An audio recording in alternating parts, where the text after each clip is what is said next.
purée, ça alors. Incroyable, tata. J'ai pris en photo ta rue. Alors, comment tu vas, ma grande? Tu as réussi à te libérer? T'as vu? Vas-y. C'est une bonne surprise. Ah, complètement. Attends, Mais oui. j'ai une joie de vous voir. Non, et puis nous, on est tellement Attends. impatients d'avoir le retour, le débriefing. Qui n'a jamais rêvé d'un retour dans le passé? Chaque jour, c'était une aventure, des émotions. Mais bien sûr. Je ne peux rien en parler, je chaud de poule. Faire renaître des souvenirs égarés. On est venu pour voir les lieux du passé. Ah, c'est bien, c'est bien. Vous êtes chez vous. Vous êtes des Algériens comme nous. Revoir un pays jamais vraiment oublié. À l'arrivée sur Alger, ça n'a pas changé. Tu arrives, tu vois toujours la mosquée, tu vois toujours d'Afrique. 57 ans que ces Français d'Algérie n'avaient pas revu leur terre natale. Toute une vie. Hier à peine, ces trois frères sont rentrés d'un voyage pèlerinage dont ils rêvaient inconsciemment depuis toujours. Il y a des trucs même qui étaient bien de notre temps, qui les ont levés. Hein.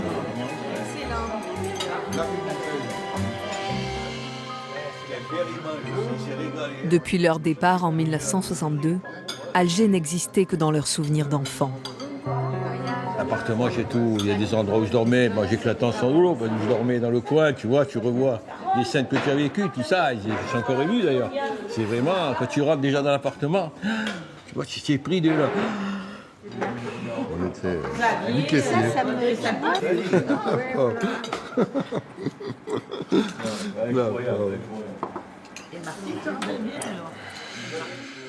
C'était une décision quand même difficile à prendre, mais là, vu qu'on était tous les trois frères, c'était enfin, on savait qu'on allait céder, que chacun allait revoir ce qu'il a vécu là-bas et qu'en étant trois, on était plus solides, quoi. Plus solides pour revivre l'histoire, leur histoire. Celle de trois frères nés de l'autre côté de la Méditerranée, arrachés à l'Algérie de leurs aïeux. Des enfants du soleil, prêts à faire revivre une époque ignorée, presque enterrée. Quand j'étais petite à Bab el-Oued, je savais pas qu'un jour peut-être je m'appellerais Banderbelle. Mais comme l'a dit Enrico, Mankenpis, c'est comme un frère. Entre le couscous et les frites, les merguez et la mort subite, je te dis mon frère, parfois j'hésite. D'ailleurs, t'as qu'à voir mon décor. Tu vois tout ce qu'il y a dehors. Je suis pied noir et je suis fier, je te jure sur la tête de mon frère. Je suis pied noir dans mes manières et de mon accent, je suis fier.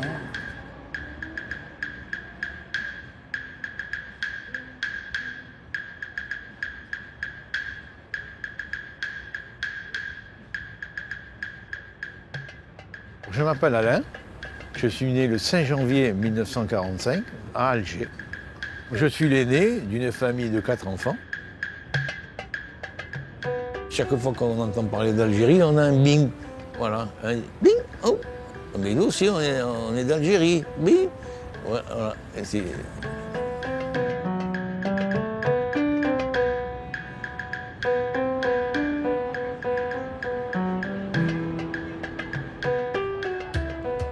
Moi, j'ai une certaine fierté. C'est bizarre, mais j'ai une certaine fierté. C'est quelque chose d'être africain. C'est pas rien.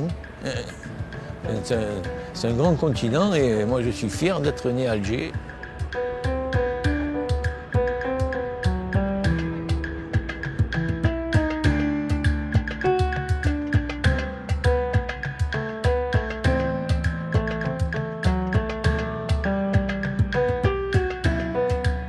Moi, j'étais le numéro 2, Robert. Je suis né à Alger, dans le quartier de Bab el-Oued, rue Montaigne. Très souvent, je rêve de l'Algérie. Je revois les jeux dans la rue, des billes, de noyaux d'abricots. Il me semble que des fois dans la nuit, je continue à jouer, à gagner ou perdre. Mais souvent, je gagne quand même.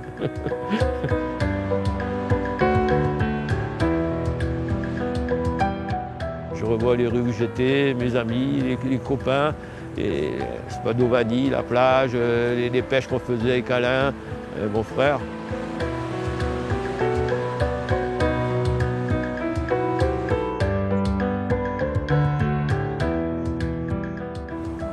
Je m'appelle Serge. Je suis né dans l'appartement de ma grand-mère à Alger. Je suis le 3e dans la lignée, le 3e garçon. Derrière moi, il y a une petite sœur. La mémoire d'un enfant, c'est comme une bande magnétique vierge qui n'a jamais servi. Et quand ça imprime pour la première fois, c'est très, très résistant. Dans ma tête d'enfant, c'était la vie idéale. Les chips, sur la corniche, le marchand de chips. Et les oublis, au jardin, et la calentita. Et les petits feuilletés aux anchois. Tout ça, c'était le long de la promenade avec les parents. Ça sentait tellement bon.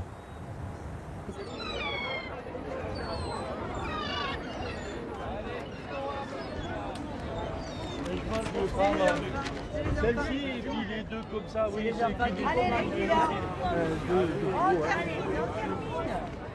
Allez, messieurs, dames, on profite, on arrive à la fête. Allez, reste loulou, tu m'as. Allez, 4 kilos, 6, 4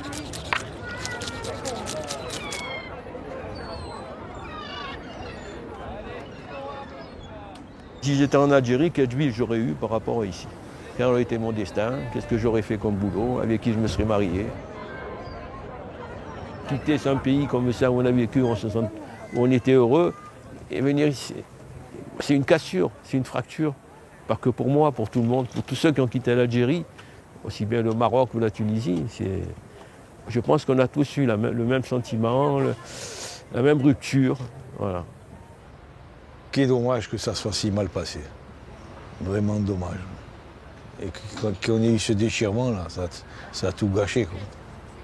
Combien de fois je l'ai entendu à Marseille et ailleurs, dans toutes les villes de France où je suis passé, que je disais j'étais pied noir, et il était pied noir d'Alger et tout ça, on parlait avec des musulmans français. Et ils me disaient mais pourquoi vous êtes partis? Il fallait rester. Et oui, mais on peut pas refaire l'histoire.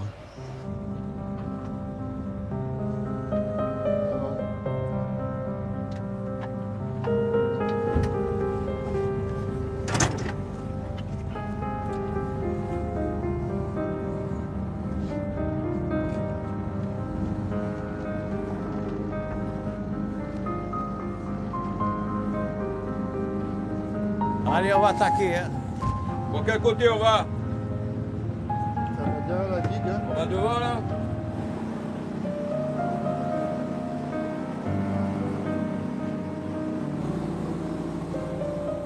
Ces personnes qui sont parties d'Algérie en 61 ou 62, c'est-à-dire quand il y a eu l'arrachement à la terre natale, ça a été brusque, ça a été violent.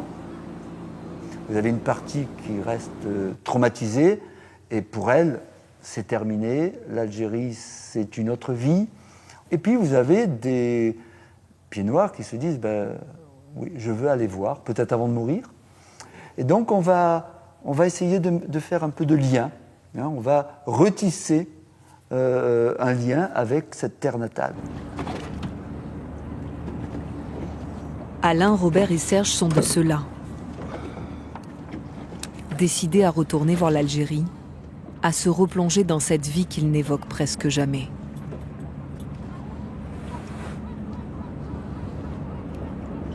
Allez, Alain, tu vas nous prendre quelque chose, toi. Hein. On va voir qui c'est qui prend le premier. Hein. Il en a un, Sergio, non? Ouais. Bon, petit. Petit Pajot à relâcher. Ils sont beaux, ils ont une belle couleur. Même s'il fallait partir demain matin, moi je suis prêt. Hein. Il ira à la nage s'il faut. Non, pas alors là-dessus, spécialement aucune de- appréhension. Bon, c'est ça. Est-ce qu'on ne sera pas déçu? Est-ce qu'on sera enchanté? Est-ce que... Ouais, c'est un Comment peu cette va-t-on équipe. réagir? Tout Ouais, ça. qu'est-ce qu'on va ressentir, les impressions qu'on va ressentir dans notre cœur, dans notre tête, dans notre corps, enfin tout quoi. Les visages qui vont revenir. Ouais. les visages de ceux qui sont partis, nos parents, nos grands-parents, et les amis qu'on ne va pas retrouver là-bas, quoi, les voisins, et tout ça. On va les imaginer devant leur porte, devant leur cuisine, tout ça. On va se rappelle demander les figues de mon mari. Putain, il a vieilli, hein, il est toujours avec sa charrette. Hein. Oui, c'était ça. Demander les figues de mon mari, Ça fait plus le charme. Ça fait plus le charme. On a les cacahuètes grillées aussi. Ça va. Il y a le Corsica Linea qui va sur l'Algérie. Là. Il nous passe juste à côté. C'est un signe. Hein. On a vu les bateaux partir et tout, mais on ne pensait pas que... Comme beau jour, on y assurait du voyage. Voilà. Cette fois-ci, c'est différent.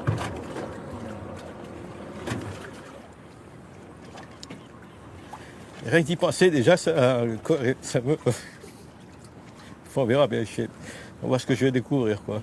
Mais c'est sûr que quand je vais revenir, je serai satisfait parce que...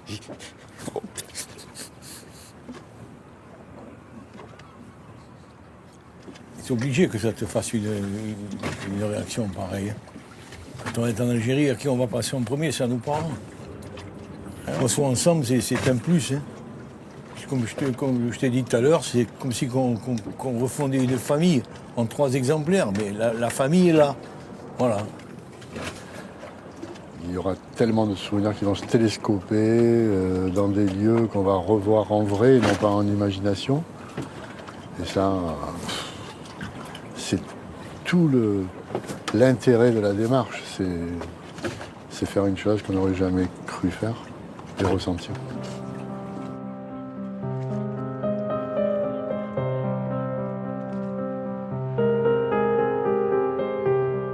Depuis 1962, les 3 frères ont trouvé repère ici, dans la cité phocéenne. Le départ d'Algérie et la mutation professionnelle de leur père fonctionnaire les a conduits à s'installer sur une terre nouvelle. Eux, les gamins d'Alger.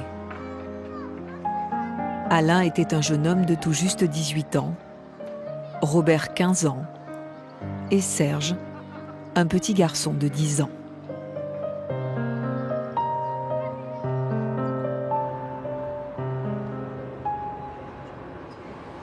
On a vécu dans cet immeuble là, quand on est arrivé d'Algérie. C'était où il y avait la tente là. Et voilà.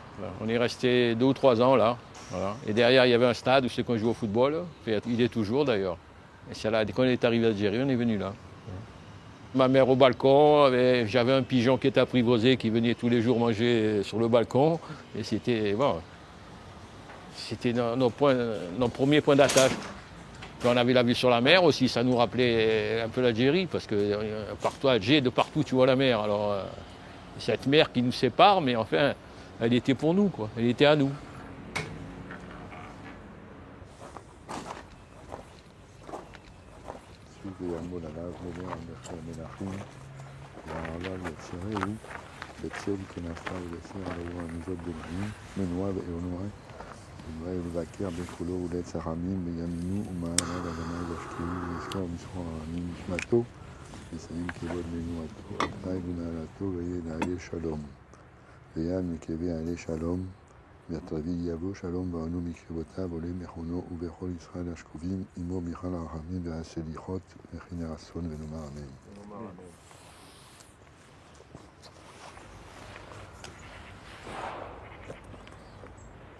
Bonjour papa, maman. Les 3 fils sont là. C'est une visite importante. Cinéma, mais c'est pour l'avenir. Visite importante avant de partir. Là où vous avez vécu, là où vous avez eu les plus beaux moments de votre vie.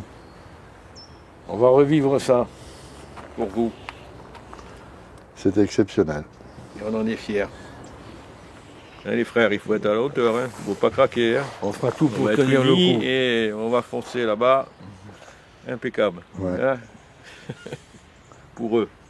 Bien sûr, pour nous. Retourner en Algérie, c'est aussi honorer la mémoire des aînés qui ont vécu la plus grande partie de leur vie là-bas. Retourner en Algérie, c'est tenter de faire revivre l'histoire familiale parmi la grande histoire.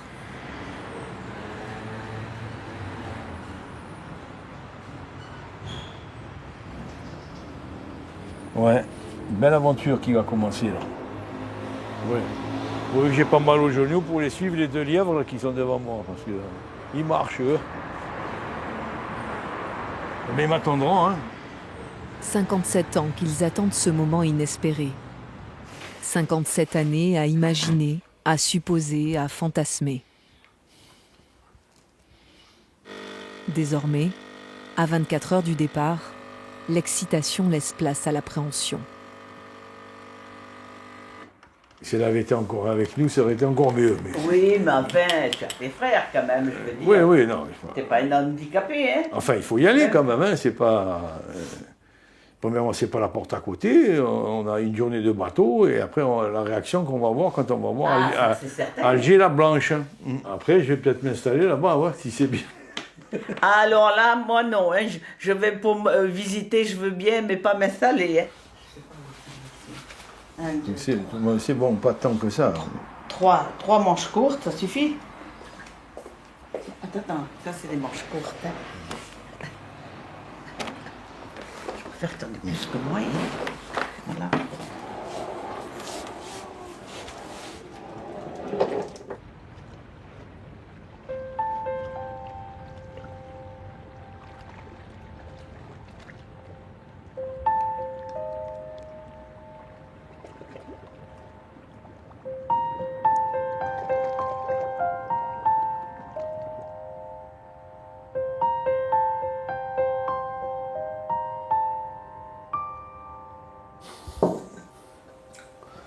Voilà, j'espère que les frangins sont en forme.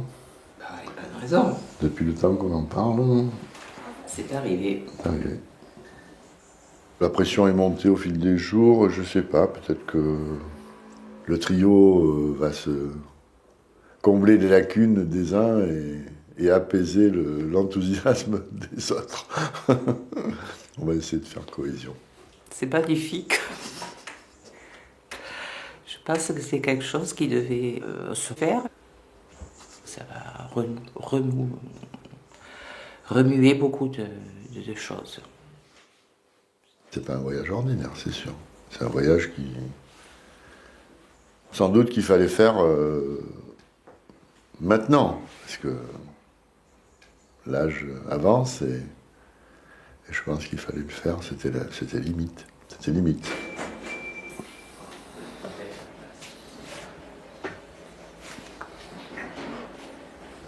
Alors, n'oublie pas les carnets. Ah oui. Où il y a toutes les notes, les adresses. Oui, les adresses des endroits Tu notes qu'on nous tout. a recommandé qu'il faut voir pour...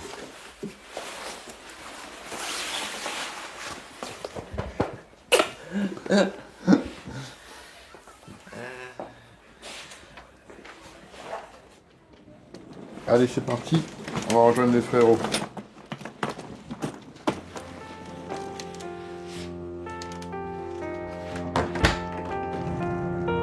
Oui. Il est là, le pédalo.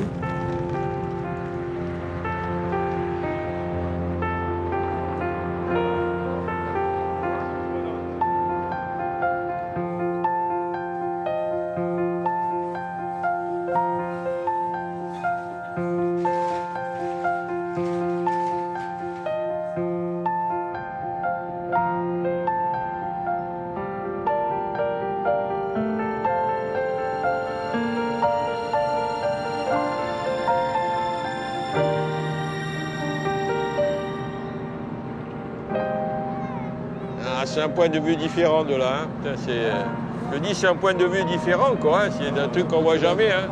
L'immeuble de Télène où on habitait, c'est comme ça qu'on voyait de balcon quand on tournait avec la mobilette. ouais. Là. Ouais. Là, il est là. C'est bon.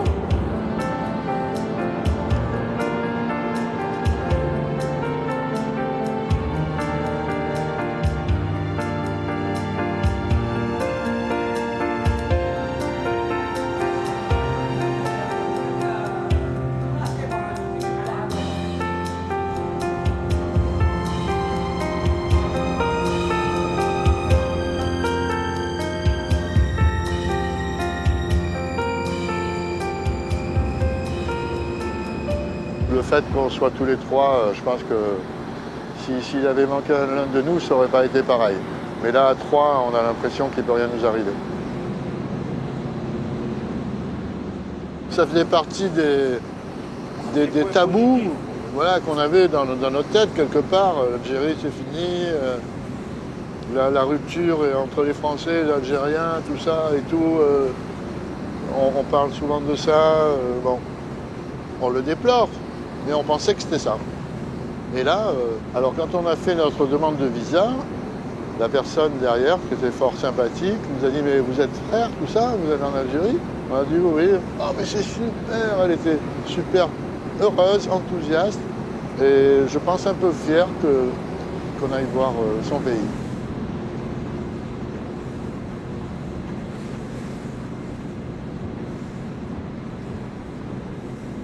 Et là, c'est la date d'expiration. Pour pouvoir retourner en Algérie, Alain, Robert et Serge ont dû obtenir des visas touristiques, comme n'importe quel étranger. Pourtant, sur leur passeport, leur lieu de naissance indique Alger, écrit noir sur blanc. Il y a un paradoxe, hein, parce qu'on a un passeport de la République française, et quand on voit né à Alger, eh ben, moi je sais que j'allais très souvent aux États-Unis avec ma femme et ma fille, et à chaque fois, ma femme et ma fille passaient, et moi comme j'étais né à Alger, eh ben, ils me mettaient à l'écart, et ils me gardaient pendant une demi-heure ou 3/4 d'heure dans un bureau. Ah ben oui, moi aussi j'ai eu un problème à Philadelphie, la venue à Alger, pareil, le bureau, l'ordi, vérification. Il a fallu que je lui explique en anglais, du mieux que j'ai pu, qu'avant 62, c'était une terre française, et voilà, et c'est pour ça que j'avais un passeport français, et lui il ignorait que l'Algérie était devenue indépendante en 1962, donc.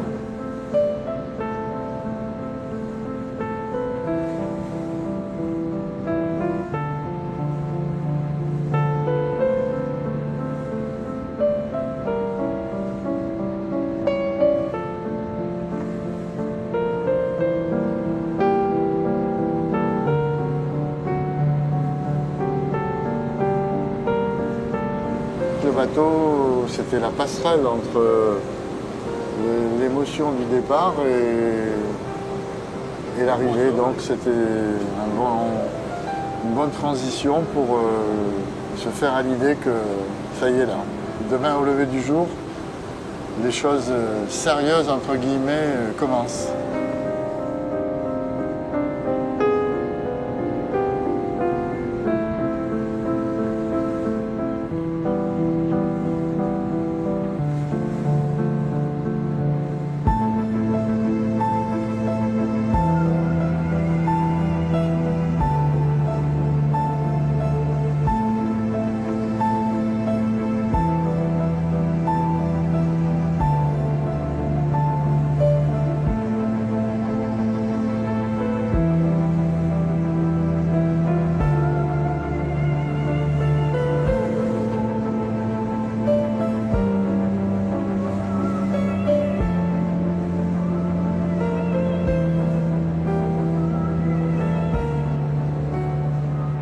Cette terre africaine, située entre mer et désert, a été colonisée dès 1830 par la France.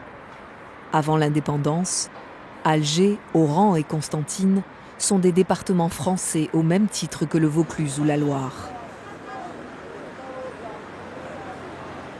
On appelle alors ce coin d'Afrique du Nord l'Algérie française.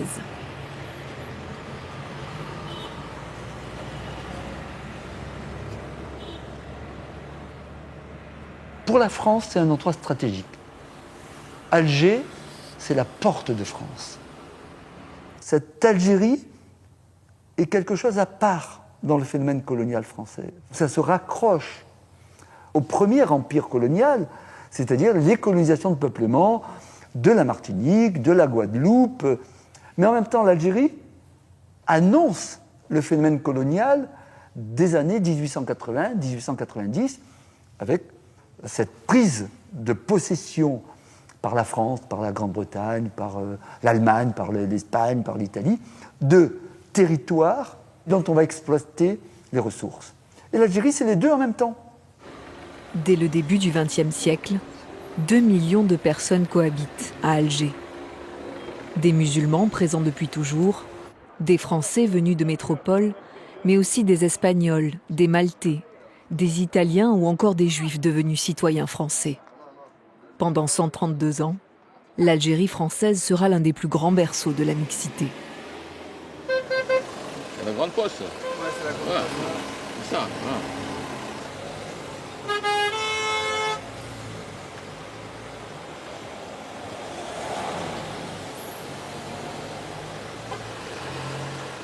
Au cœur d'Alger, le mythique quartier de Bab el Oued.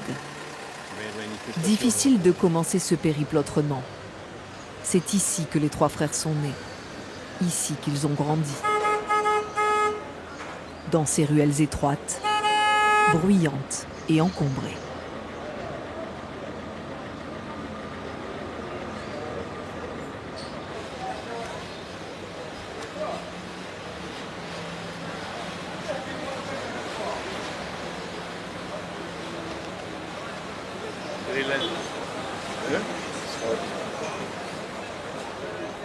Tu connais mon frère Madjer, la chaussure du Fauchon. C'était mon frangin. Notre vie, il était là. Ne bougez pas de là. On est au 28 rue Montaigne.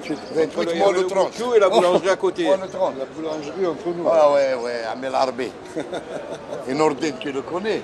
Non, je me souviens pas. Oui, le boulanger. Oui, le boulanger, oui.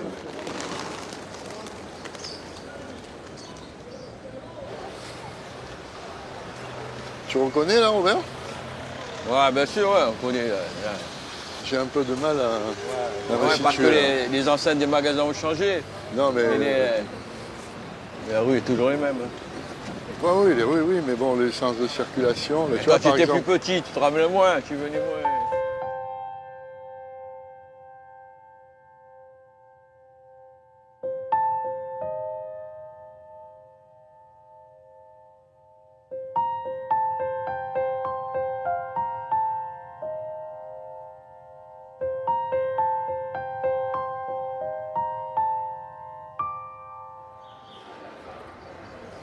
Voilà, c'est là.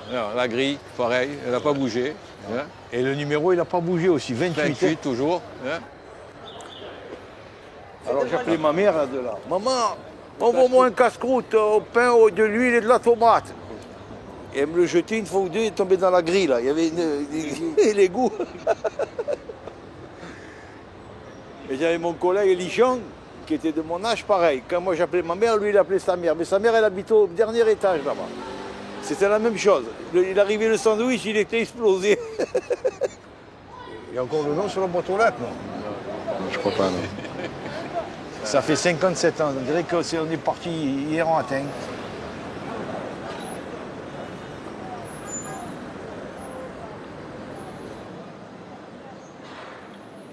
Bab el Oued est un quartier très vivant. C'est un quartier ouvrier, populaire, et, je dois ajouter, où les femmes sont dehors. Il n'y a pas beaucoup de musulmans. Il y a beaucoup d'Espagnols, de Juifs, d'Italiens qui sont devenus Français et qui vivent là. Et toutes ces personnes-là ont la même manière de vivre. On vit dehors, on échange, on parle fort, on s'apostrophie comme à Naples, d'un immeuble à l'autre. C'est un quartier qui se vit comme n'importe quel quartier populaire méditerranéen, dans lequel il y a des mélanges.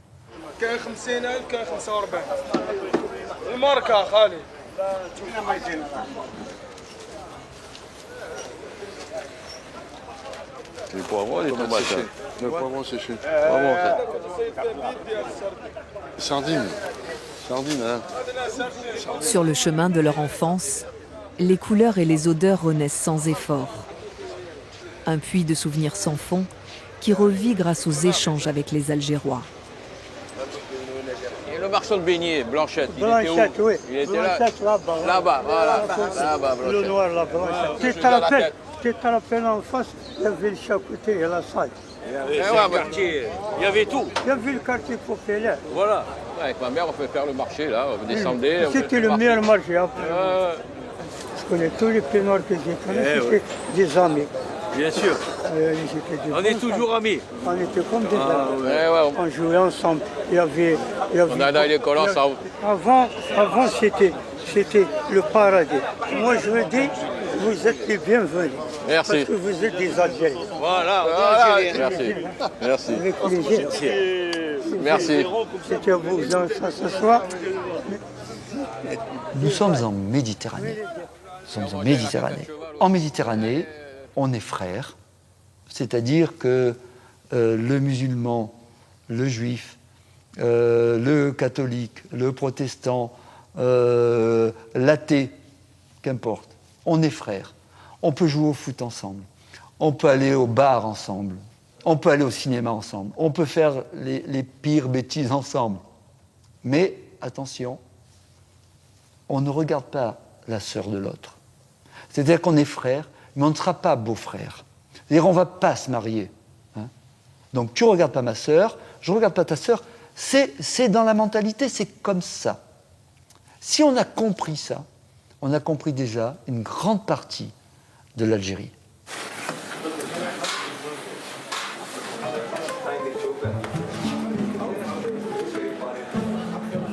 Oh purée, la calocita, dis. Elle est vraiment bonne. Hein. Vraiment champion. Un peu molle comme elle était avant, hein, un peu gouluante. Ah ouais, c'est la vraie, hein. Rien à dire. Hein. C'est la vraie. Hein. Tu ressens le goût là d'abord? La même épices, les mêmes trucs. Encore un petit goût pour papa et maman, allez. Un délice. L'enfance dans la bouche. Délicieux.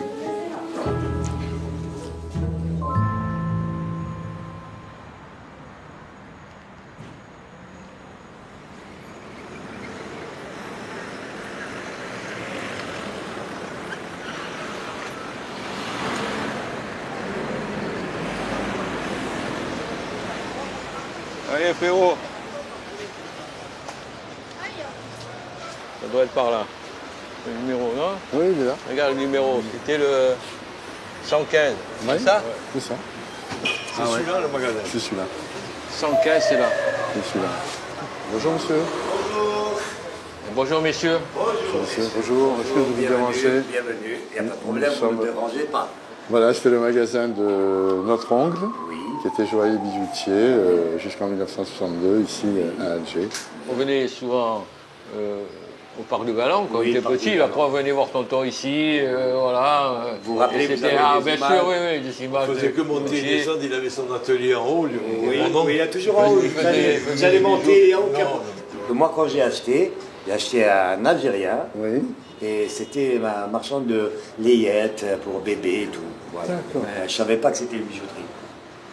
C'était notre oncle. On dirait un Fred Bogart. Hein. Ouais, c'était beau, ouais. C'était un artiste aussi. Oui, il a fait des pièces de théâtre. à la radio aussi. C'est un speaker. Donc vous avez donc là un gala de mode qui s'appelait Marche nuptiale, avec tous les gens qui ont participé au mannequin. Il y avait Paul Ouidi, où il est dit les bijoux de la mariée, de monsieur et madame Henri Allon et de madame Vanny ont été conçus et réalisés par Paul Ouidi, 115 rue Michelet. Quelle année ça? Alors ça, quelle année? Voilà, 56. 56. Vous voyez, coïncidence. Mais ça vous honore de chercher l'histoire des parents.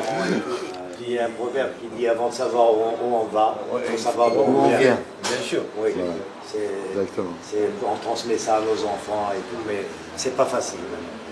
Bah, on essaye de transmettre. Voilà. Bah, écoutez, là on a fait une démarche vraiment qui nous tenait à cœur. Oui. Et on vous remercie vraiment de nous avoir accueillis. On est content de contribuer à cette démarche. Vous nous avez permis de la réaliser. Avec plaisir. Avec plaisir. C'est formidable. Vous savez, on a beaucoup de choses en commun. Hein. Ouais. Exactement, bien sûr. L'histoire, on la laisse à l'histoire. Oui, exactement. Oui. Prochaine fois que vous venez à Alger, vous êtes la bienvenue. Merci beaucoup. Vous avez lui, on dirait un Niçois, il est bien bronzé. Hein. Je vais à la pêche, moi. Lui, il a plus de chance que vous. Hein.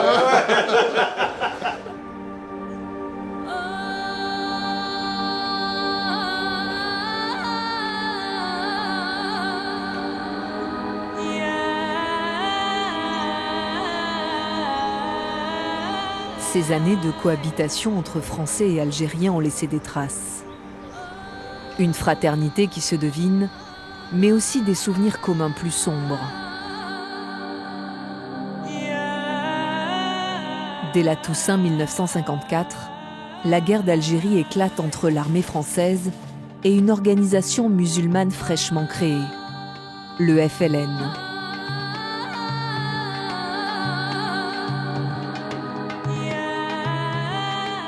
Le Front de libération nationale appelle les Algériens à se révolter contre la France, à prendre des armes et à se lancer dans une guerre pour l'indépendance. Il y a sur tout le territoire de l'Algérie des attentats et avec des morts. Hein.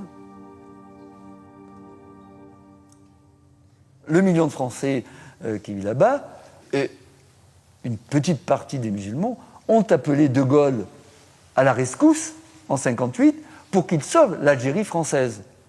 Hein, mais De Gaulle, quand il arrive, qu'est-ce qu'il a compris? Il a compris que la foule qui était devant lui, bien sûr qu'il y avait des Européens, mais il y avait aussi beaucoup de musulmans. Il le dit, hein, je vois ce que vous voulez faire, la fraternité, etc. Mais en même temps, dès qu'il part, dans l'avion qu'il ramène, il dit à un de ses conseillers, ne me dites pas que les personnes qui se trouvent en Algérie puissent être l'équivalent d'un Auvergnat ou d'un Breton. Ces gens-là sont inassimilables à l'esprit français. Mais même les Français d'Algérie, ils les considèrent comme un peu perdus pour la France, quoi. Très bien pour l'Algérie, mais perdus pour la France.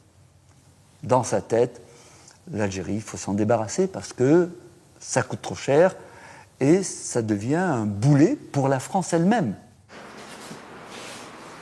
Ça, c'était le concierge, là, les boîtes aux lettres. Et l'ascenseur, il est où l'ascenseur? Voilà, l'ascenseur, il est là, à droite.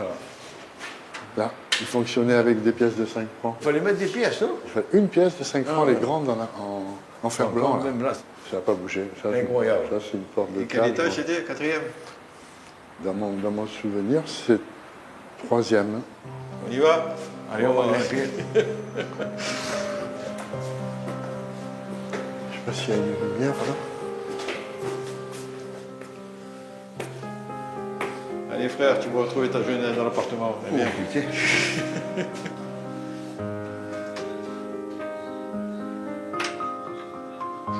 Bonjour madame, je m'excuse de vous déranger, mais on revient aux endroits de notre enfance. Merci madame de votre accueil. Bonjour monsieur. Bonjour. Bonjour monsieur. Bonjour madame. Ça va? Ah bah ouais. C'était la salle à manger là. Madame, bonjour. Messieurs, dames. Bonjour monsieur. On revient dans notre enfance. Bonjour monsieur. Eh oui. Excusez-nous de vous déranger. Merci. Merci de nous accueillir. Là j'avais mon lit, je dormais là. Bon. Il y avait un lit bibliothèque là, et puis je dormais là. Il dormait là, sans lit. Ah bon, là où je suis maintenant. Mesquine. Ah oui, bien sûr. Entrez, je vous en prie. Hein.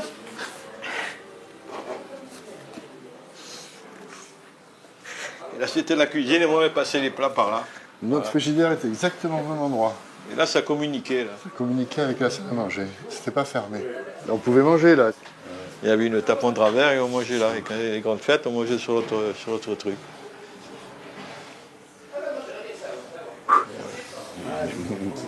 Eh ouais, ça fait quelque chose quand même. Hein. Ouais, un peu, ouais. C'est l'émotion. Vous travaillez à la banque? Mon père. À la Banque d'Algérie travaillait. Mon père travaillait à la Banque d'Algérie. La Banque d'Algérie. Moi, je suis un retraité de la Banque d'Algérie. Ah bon? C'était des logements de fonction. Oui, C'était la banque qui avait construit l'immeuble et il donnait aux employés. Parce que mon père est parti à Noël 62. Donc juste avant En janvier, je suis rentré en janvier, moi, en 63. C'était ta chambre. Bah vas-y. Merci madame.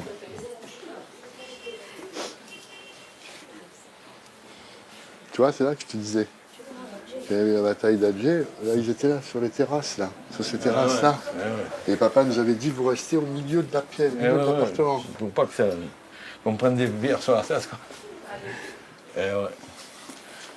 Mes souvenirs d'enfant.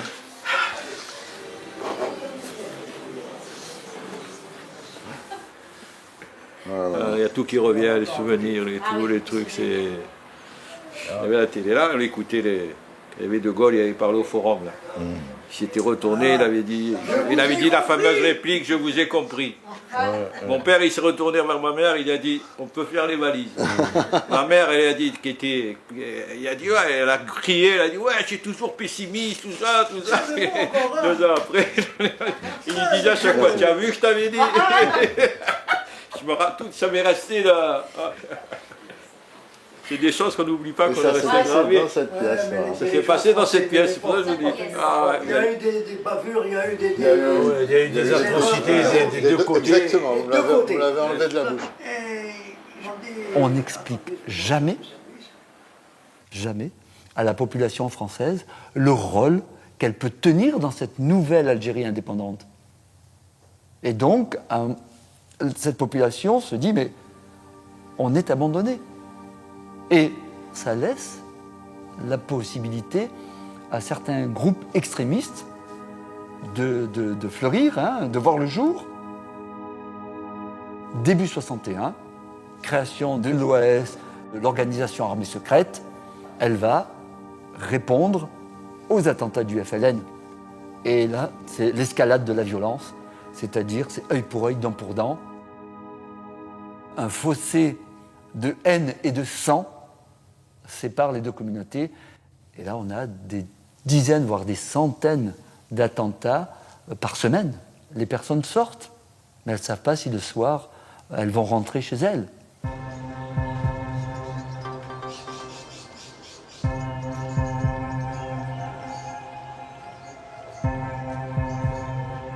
À cette époque, le danger est donc à chaque coin de rue. N'importe quel homme, femme ou enfant est une cible potentielle. Partout, tout le temps. Comme cette famille, la plupart des Français cherchent un moyen de fuir l'Algérie au plus vite. Parmi les 3 frères, Alain est le plus exposé. Il a 18 ans, l'âge d'être enrôlé par les 2 organisations qui cherchent sans cesse de nouvelles recrues. L'OAS et le FLN sont aux aguets. L'urgence est de le faire partir en priorité. Mon père a contacté mon oncle qui était dans la police et il a dit il faut qu'on évacue Alain, tout ça, ça devient vraiment trop critique maintenant. Donc mon oncle est venu me chercher un matin avec sa voiture, il m'a emmené à l'aéroport. J'ai été surtout émotionné par le nombre de personnes qui attendaient l'avion, quoi. Il fallait voir. Tu vois, un hangar plein de femmes, de bébés, de valises au milieu, la panique complète, quoi. C'était vraiment pas beau à voir. Hein. En tête, un policier, et moi derrière, et arrivé au barrage, mon oncle, tac, il parlait avec la sécurité et tout, et il m'a emmené jusqu'à la passerelle de l'avion, et je suis monté. Et...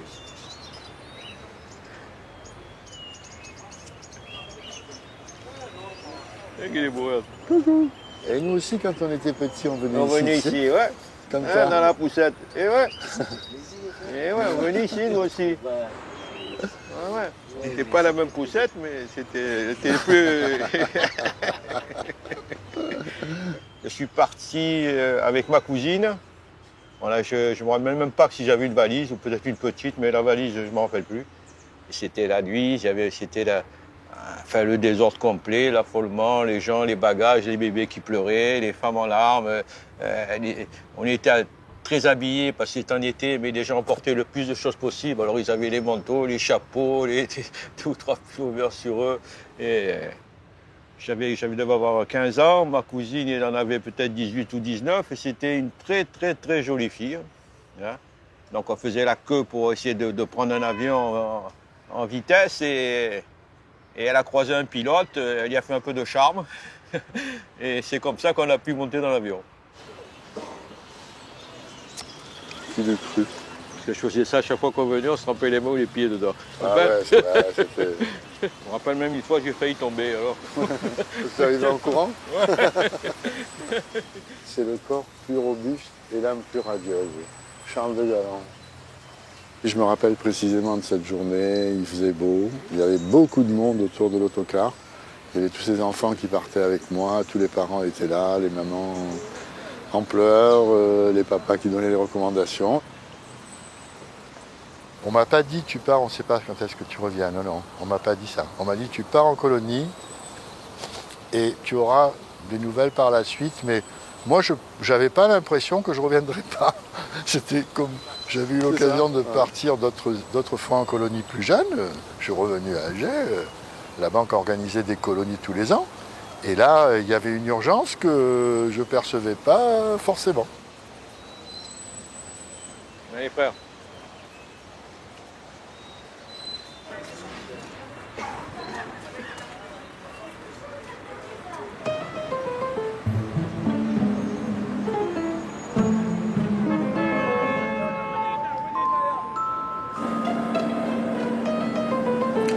Merci.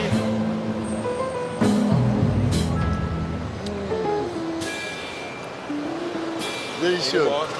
Il est bon, hein? Ah, attention.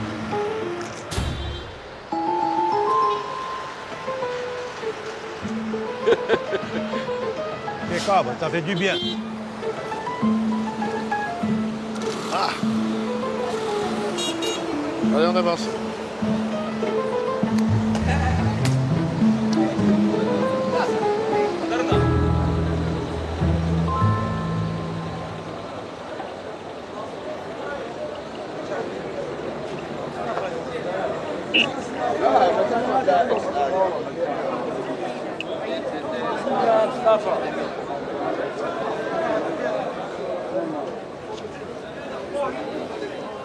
Bonjour.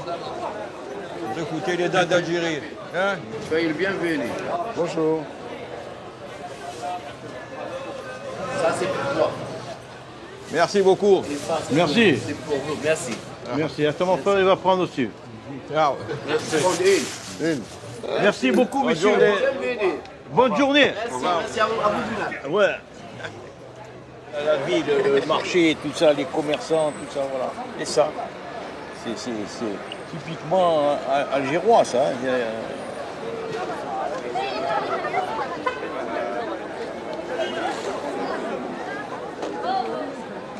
Le voyage pèlerinage, c'est ce qui permet de fermer la porte.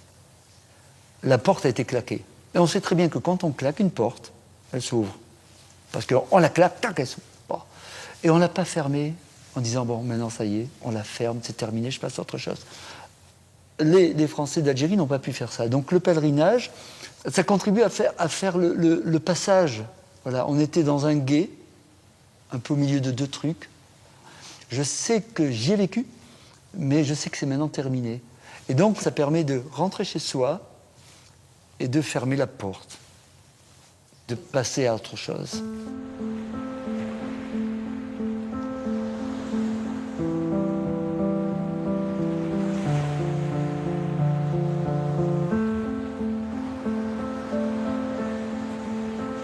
Tant d'années ont séparé ces trois frères de leur passé. Tant d'années ont passé, loin de cette terre pourtant si familière. Aujourd'hui, Alain, Robert et Serge semblent avoir retrouvé leur âme d'enfant, celle perdue entre deux rives de la Méditerranée, il y a presque 60 ans.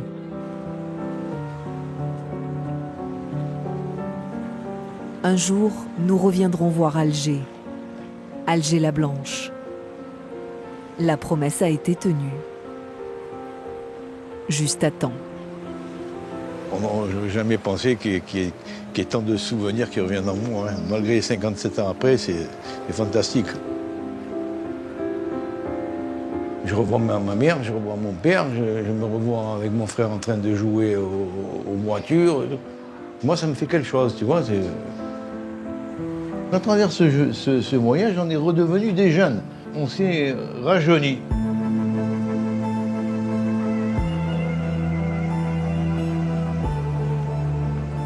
On avait un peu d'appréhension au départ, on ne savait pas comment on allait être accueillis. Ces gens-là ressemblent à nos parents, avec un cœur un sens de l'hospitalité qu'on ressent tout de suite. On est agréablement surpris par ça. Le plus gros cadeau de ce voyage, c'est que les gens nous congratulent, nous embrassent et nous disent surtout ce mot magique, vous êtes chez vous.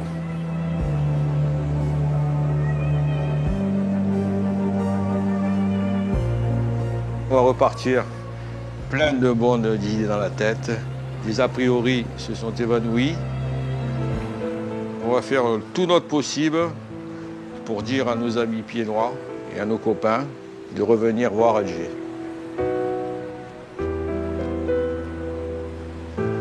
C'est comme les trois petits cochons, quoi. On ne s'est pas quitté pendant une semaine. Et c'est un truc qu'on n'aurait jamais pensé faire. Et que maintenant on a fait.